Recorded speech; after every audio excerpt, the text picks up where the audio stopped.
자가 행복할까요? 아니면 우는 자가 행복할까요? 사람들은요, 가난보다는 부유함을 원하고 또 약함보다는 강함을 원합니다. 그리고 눈물보다는 웃음을 원합니다.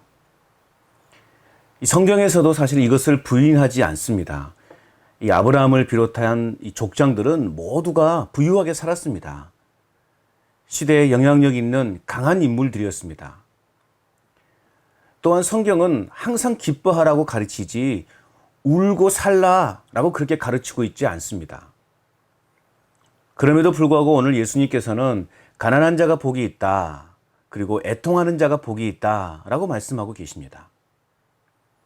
오늘 예수님께서는 두 번째 복에 관하여 말씀하고 있습니다. 오늘 본문 말씀을 보면 애통하는 자는 복이 있나니 그들이 위로를 받을 것이며 말씀하고 있습니다. 이 말씀을 세번역 성경으로 읽어보면 슬퍼하는 사람이 복이 있다, 하나님이 그들을 위로하실 것이다 라고 말씀하고 있는 거예요. 자, 첫 번째 복에 대한 말씀에서도 그렇지만 오늘 말씀도 우리가 세상적인 관점에서 보면 참으로 역설적이라고 그렇게 말할 수밖에 없습니다. 왜 그렇습니까? 기뻐하는 자가 아니고 슬퍼하는 자가 복이 있다라고 그렇게 말씀하고 있기 때문입니다. 여러분, 보통 상식적으로 볼 때 애통과 슬픔은 행복이나 축복과는요, 거리가 먼 개념으로 이해가 됩니다. 자, 그렇다면 왜 예수님은 애통하는 자가 복이 있다라고 그렇게 말씀하고 계시는 것일까요? 애통이라는 말의 의미는 심히 근심하여 고통스럽게 슬퍼하는 것을 말합니다. 즉, 모든 슬픔 중에서도요, 가장 고통스러운 그 슬픔을 뜻하는 말이에요. 가장 사랑하는 사람과의 사별로 인한 그 슬픔. 여러분, 그것은 일반 사람들이 느끼고 경험하는 슬픔과는요, 차원이 다릅니다.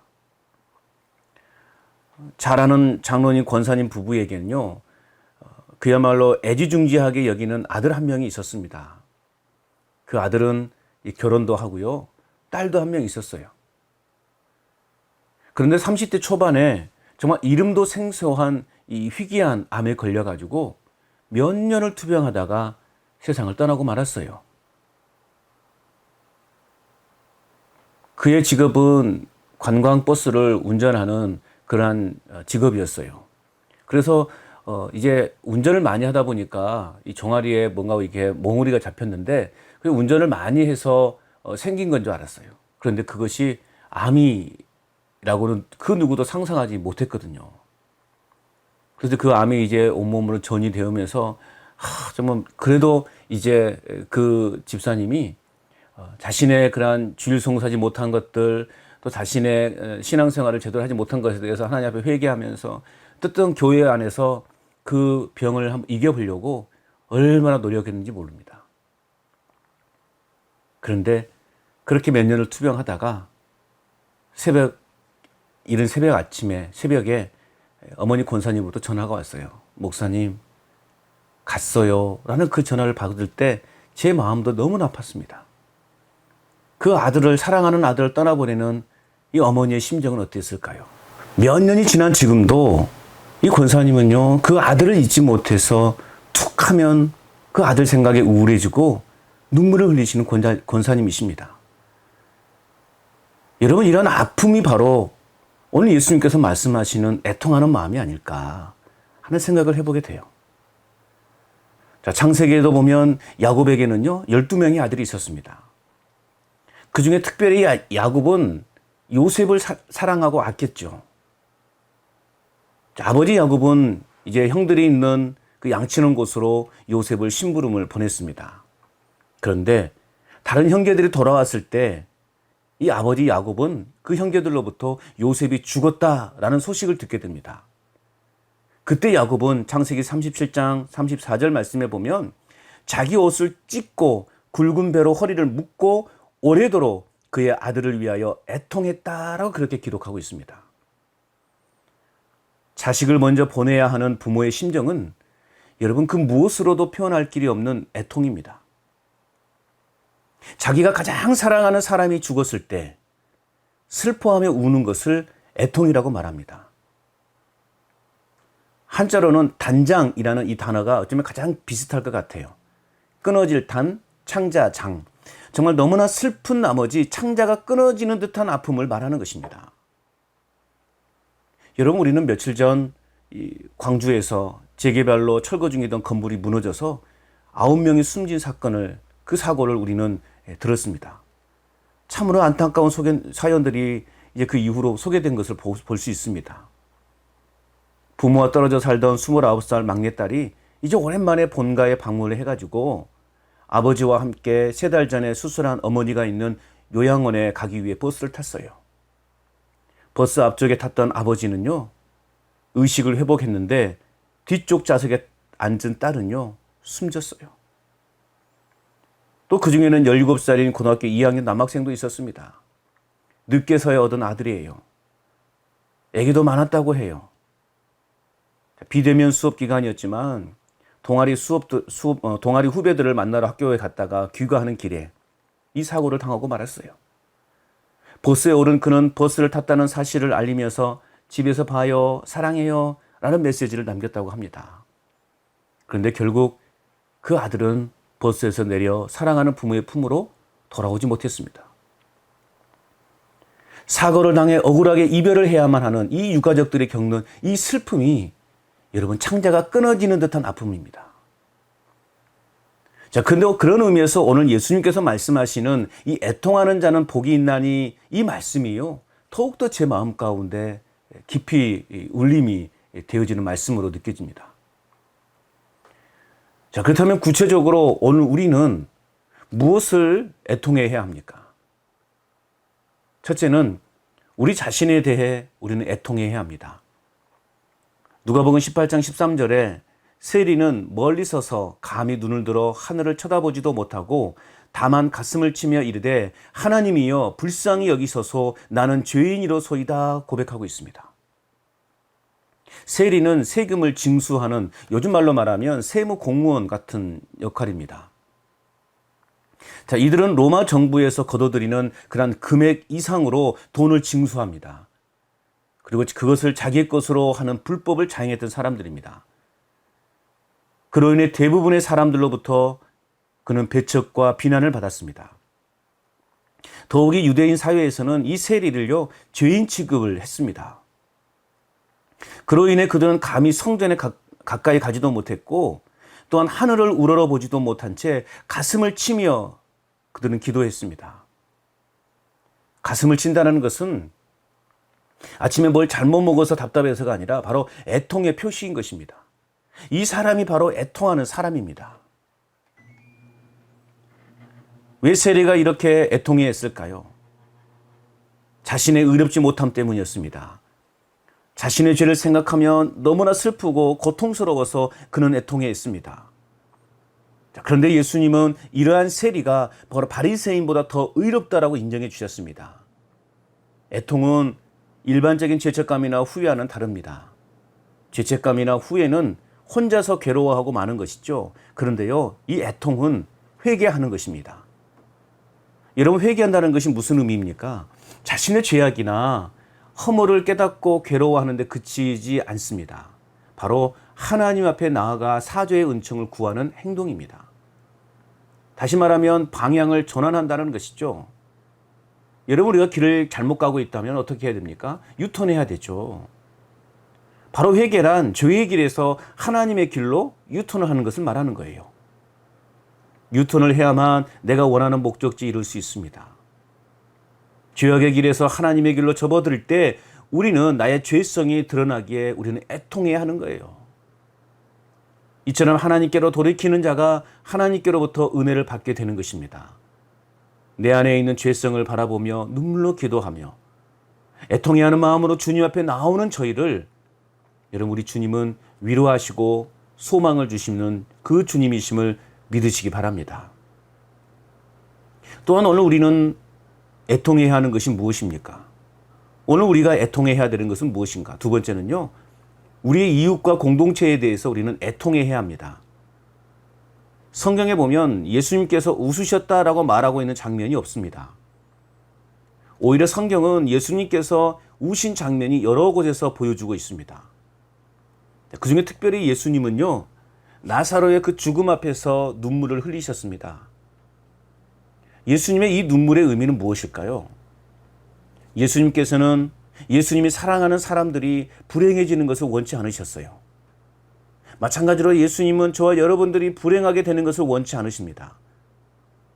예수님은 멸망으로 치닫고 있던 저희들의 처지와 형편을 보시면서 눈물을 흘려주셨어요. 예수님이 나를 향한 눈물이 있었기에, 나를 향한 성령의 말할 수 없는 탄식이 있었기에 오늘 저와 여러분들이요, 구원을 받을 수 있었고 하나님의 자녀가 되었고 하늘의 복을 누리며 살아가고 있다라는 것입니다.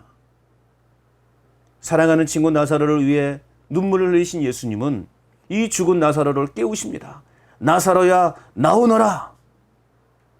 예수님은 오늘도 저와 여러분들의 그 아픔을 끌어안고 눈물을 흘리십니다. 그리고 죽은 나사로와 같이 우리를 향하여 다가오십니다. 그리고 선포하십니다. 나사로야, 나오너라. 죽음의 자리에서 나오너라. 실패의 자리에서 나오너라. 질병의 자리에서 나오너라. 절망의 자리에서 나오너라. 게으름과 나태의 자리에서 나오너라. 무기력한 그 자리에서 나오너라. 라고 오늘 우리를 향하여 우리 예수님은 선포하고 계십니다. 그리고 나와 함께 울고 계십니다. 참된 애통의 삶은 여러분, 다른 사람의 약점까지도 자신의 허물인 줄 알고 함께 아파하는 것입니다. 예수님의 애통은 곧 이웃을 향한 애통이었습니다. 더 나아가서 참된 그리스도인이라면요, 다른 사람들의 죄 때문에라도 애통할 수 있어야 되는 거예요. 이것이요, 사랑의 눈물인 것입니다. 그리고 오늘 우리는 우리 간전제일교회를 향해 애통해야 하는 마음을 가져야 합니다. 하나님의 성전을 사모하며 성전 안에 속해 있는 우리 공동체를 바라보며 우리는 애통해야 하는 마음으로요, 기도해야 하는 거예요. 자신의 아픔을 위해 애통해야 한 마음으로 기도했다면 이제 우리는 우리 지체들의 그 아픔을 향해서도 함께 애통한 마음으로 기도해야 하는 것입니다. 여러분, 우리의 가족 중에 한 사람이 아파 죽을 지경인데 하하하 하면서 여러분 웃는 사람이 누가 있겠습니까? 그런 사람은요, 가족이 아니에요. 진짜 가족이라면 그 아픔이 곧 누구의 아픔이 되는 거예요? 나의 아픔이 되는 것입니다. 우리 교회 공동체가 바로 이러한 가족 공동체가 되기를 축복합니다. 그 속에 하나님의 위로가 있고 회복하시고 치유하시는 능력이 있음을 여러분 믿으시기 바랍니다. 또한 우리는 오늘 이 나라와 민족에 대해서도요, 그 어느 때보다 더 애통해야 하는 마음을 가져야 합니다. 여러분, 일찍이 예레미야는 죄로 사무친 백성을 보면서 울었습니다. 그리고 죄를 심판하시는 그 하나님을 기억하며 또 울었습니다. 또한 멸망될 도성을 보고 울고 또 울었어요. 그래서 우리는 예레미야를 보통 눈물의 선지자다, 예레미야를 눈물의 선지자다라고 그렇게 부릅니다. 그리고 또한 사도 바울은요, 그치지 않는 고통이 있었습니다. 그것은 곧 동족의 구원을 위한 애통이라고 그렇게 말했습니다. 여러분의 눈에 이 나라 대한민국의 아픔과 상처가 보이십니까? 타락과 멸망을 향해 치닫는 사회와 문화가 여러분 보이십니까? 민족의 아픔과 위기를 우리는 바로 볼 수 있어야 하는 것입니다. 여러분, 소돔과 고모라는요, 의인 10명이 없어서 망했어요. 남왕국 유다는 의인 1명이 없어서 결국 바벨론 70년간의 포로 생활을 해야만 했습니다. 오늘 우리 자신이 바로 하나님이 찾고 찾으시는 이 나라를 위해 애통해 하며 기도하는 그 한 사람이 될 수 있기를 바랍니다. 애통한 마음을 가지고 이 나라 대한민국의 아픔을 끌어안고 기도해야 합니다. 눈물의 기도가 있는 나라는요, 결코 망하지 않습니다.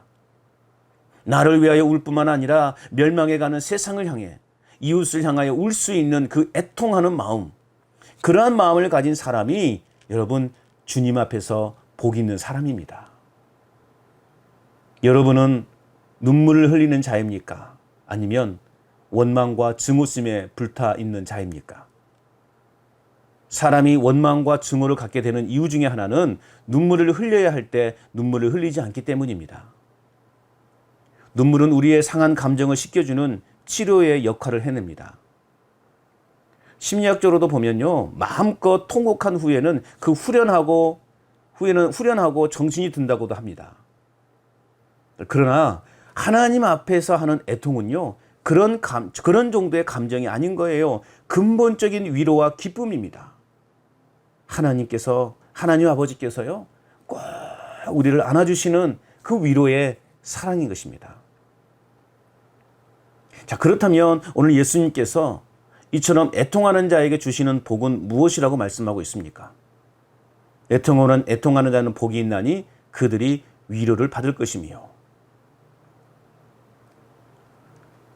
세상은 표면적이고 일시적인 위로밖에 주지 못합니다. 그런데요, 하나님은 고린도후서 1장 3절에 말씀하고 있는 것처럼 모든 위로의 하나님이십니다. 위로라는 단어의 뜻은 죄에 대해 슬퍼하고 애통해야 하는 자에 대한 하나님의 따뜻한 사랑의 모습을 반영해주는 그런 단어예요. 우리를 부르신 주께서 우리 곁으로 다가오셔서 우리를 위로해 주십니다. 이사야서 61장 3절 말씀에 보면 하나님은 슬퍼하는 자에게 화관을 주시고 슬픔의 죄를 대신하여 기쁨의 기름을 부어주신다라고 말씀하고 있어요. 또한 슬픔을 대신하여 찬송의 옷을 입혀주시고 여호와의 영광을 나타내는 의로운 나무로 우리를 세워주신다라고 말씀하고 있습니다. 이와 같이 하나님의 위로를 경험하는 자에게 하나님의 임재를 경험하게 됩니다. 그리고 우리의 마음에 기쁨을 주십니다. 또한 애통하는 자는 그 마음에 성령이 임재하셔서 그 마음에 그 심령에 평안을 갖게 하십니다. 요한복음 14장 27절에 말씀하고 있어요. 나의 평안을 너희에게 주노라. 내가 너희에게 주는 것은 세상이 주는 것 같지 아니하리라. 너희는 마음에 근심하지도 말고 두려워하지도 말라. 하나님께서 보혜사 성령을 통해 우리에게 주시는 위로는 오늘의 고통을 이길 수 있는 힘이 되는 거예요. 염려와 근심 속에서도 참 평안을 누릴 수 있습니다. 실패와 좌절 속에서도 우리는 새 희망의 기쁨을 가지고 살아갈 수 있는 거예요. 더 나아가 하나님의 위로를 경험한 사람에게는 영생을 약속받는 소망이 있습니다. 여러분, 이 땅에서의 위로는요, 한계가 있습니다. 그러나 하나님께서는 하나님의 나라와 의를 위하여 애통하는 마음으로 사는 자에게 영원한 천국의 기쁨과 감격을 허락하여 주십니다. 비록 이 땅의 삶은 수고와 슬픔뿐이고 애통할 일만 있지만 오직 예수 그리스도를 바라보며 끝까지 믿음을 지키는 자에게 우리 주님은 요한계시록 21장 4절에서 말씀하고 있는 것처럼 모든 눈물을 닦아주십니다. 다시는 죽음이 없고 애통하는 것도 없고 곡하는 것도 없고 질병도 없는 새하늘과 그 새 땅으로 저희들을 인도해 주실 것입니다. 오늘 이것이 애통하는 자에게 베풀어 주시는 하나님의 최고의 축복임을 여러분 믿으시기 바랍니다. 사랑하는 여러분, 그리스도인의 애통은요, 복된 소망이 있습니다. 애통하는 자에게 참된 축복이 있습니다. 하나님 앞에서 애통한 마음을 가지고 사는 자들에게 하늘의 위로가 임하는 축복과 기쁨과 행복이 있음을 여러분 믿으시기 바랍니다. 내 자신을 향해 애통해야 하시기 바랍니다. 그리고 이웃과 공동체를 향해 애통한 마음을 가지시기 바랍니다. 그리고 이 나라와 민족을 향해 애통한 마음을 갖고 기도하시는 저와 여러분이 될 수 있기를 바랍니다. 애통한 마음으로 기도할 때 성령은 저희 가운데로 다가오셔서 저희를 위로해 주십니다. 세상이 주는 위로와 평안이 아닌 주님이 주시는 참된 위로와 평안이 넘치게 하실 것입니다. 그 속에 진정한 천국의 삶이 있음을 믿으시기 바랍니다. 날마다 애통한 마음으로 살아가는 저희에게 우리 주님의 위로하심을 통한 진정한 하늘의 복을 누리며 살아가시는 복된 인생들이 되시기를 주님의 이름으로 축원드립니다. 애통하는 자는 복이 있나니 그들이 위로를 받을 것이며